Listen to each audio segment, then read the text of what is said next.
நம்ம எங்கே வந்திருக்கோம் அப்படின்னு பார்த்தீங்கன்னா நம்ம திருநெல்வேலியில் இருக்கக்கூடிய மல்டிப்ளெக்ஸ் தேட்டரான இந்த பிஎஸ்எஸ் அப்படிங்கிறதுக்கு தான் வந்திருக்கோம். ஸோ நல்ல ஒரு பிரம்மாண்டமான தேட்டர். பைபாஸில் போகும்போதே வந்து பார்த்திங்கன்னா ரொம்ப பளிச்சுன்னு தெரியக்கூடிய இடம். ஸோ இன்றைக்கி நம்ம வந்திருக்கிறதுக்கான காரணம் வந்து பார்த்திங்கன்னா கருடன், நம்ம சூரி சசிகுமார் சார்லாம் நடித்த அந்த கருடன் படம் தான் பார்க்க வந்திருக்கேன். படம் பார்த்துட்டு எப்படி இருக்குன்னு உங்களுக்கு ரிவ்யூ சொல்கிறேன். பாய். என்னடா அது பிஎஸ்எஸ் மல்டிப்ளெக்ஸ்க்குள்ள வந்துட்டோம். என்ன விஷயம்னா இங்கே வந்து இந்த பாப்கார்ன் காஃபியெல்லாம் வச்சுருக்காங்க. கொக்கோ கோலா இந்த ஐட்டம் தான் நல்லா இருந்திருக்கும். ஏன்னா பாப்கார்ன் கூட கோக் சாப்பிடும் போது இன்னும் நல்லா அருமையாக இருந்திருக்கும்.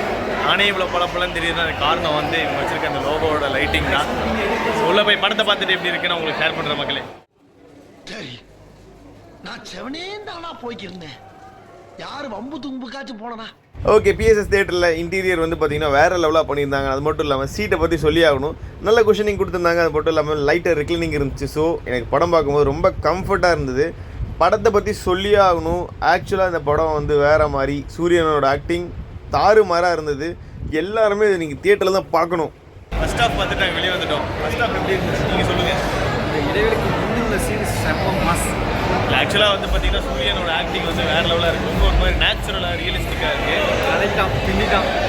அந்த பார்த்து என்ஜாய் பண்ணுங்க. அவன் ஃபேனாக மாறான்னு முடிவு பண்ணேன். அவன்னு சொல்லாது, அவரும் சொல்கிறேன்.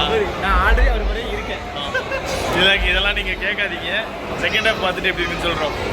அது மட்டும் இல்லாமல் படத்தோட ஃபைட் சீக்வன்ஸ் எல்லாமே வந்து பார்த்திங்கன்னா யார் தான் டிரெக்ட் பண்ணாங்கன்னு தெரில. ஏன்னா நான் செர்ச் பண்ணி பார்க்கல, தாறுமாறாக இருந்துச்சு. படம் வந்து நாங்கள் பார்த்து முடிச்சிட்டோம். அருமையான படம். சூரியனோட ஆக்டிங் வேறு மாதிரி மிரட்டி விட்டாப்புல. நீ என்ன நினைக்கிற? தள்ளி விட்டு ஐயோ வார்த்தை வரல. ஸோ சீரியஸாகவே வந்து பார்த்தீங்கன்னா படத்தை வந்து தேட்டரில் போய் பார்த்து என்ஜாய் பண்ணுங்கள். சரியான படம். தேட்டரில் பார்த்தா வேறு மாதிரி இருக்கும். அதாவது மற்ற ஹீரோ பண்ணியிருந்தா கூட இப்போ தெரியுமான்னு தெரியல. காமெடியில் இருந்து ஒரு ஹீரோ வந்து ஒரு ஃபைட்டுக்கு வந்துட்டாங்க. இல்லை ஆக்சுவலாக அது ரொம்ப நேச்சுரலாக இருந்தது. ரொம்ப வந்து ஃபைட்டுமே வந்து இந்த தெலுங்கு படம் மாதிரிலாம் இல்லை, ரொம்ப நேச்சுரலாக இருந்தது. மறக்காமல் பார்த்து என்ஜாய் பண்ணுங்கள். பாய். ஓகே கைஸ், படத்துக்கு போயிட்டு வரும்போது வந்து பார்த்தீங்கன்னா அந்த நைட் ஷோ அப்படின்னு படத்துக்கு போனாலே ஒரு பெரிய பிரச்சனை இருக்குது. தெருநாய்.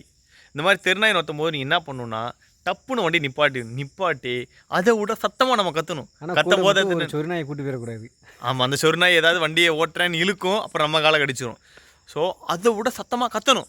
கத்தும் போது என்ன நினைக்கும், ஐயோயோ நம்மளோட ஒரு பெரிய கிரிக்கிட்ட மாட்டிட்டு வந்துச்சு, அதெல்லாம் ஓடி போயிடும். இப்போ கத்துனா எல்லாம் வாரிட்டு வெளியே வந்துட போகிறாங்க. ஆமாம், அதனால பப்ளிக் இருக்க இடத்துல மட்டும் பார்த்துக்குங்க. யாருமே இல்லை நாய் உங்களுக்கு துரத்து வச்சு அப்படின்னா அப்படியே நிப்பாட்டு சத்தமாக கற்றுங்க. அது நம்மளோட ஒரு பெரிய கிரிக்கெட்டை மாட்டு நினச்சி அது பயந்து ஓடிடும். ஃபாலோ பண்ணி பாருங்கள். அவசரப்பட்டு பண்ணிடாதீங்க, காலு பேர போகுது. அதெல்லாம் இல்லை, நீங்கள் ஃபாலோ பண்ணுங்கள்.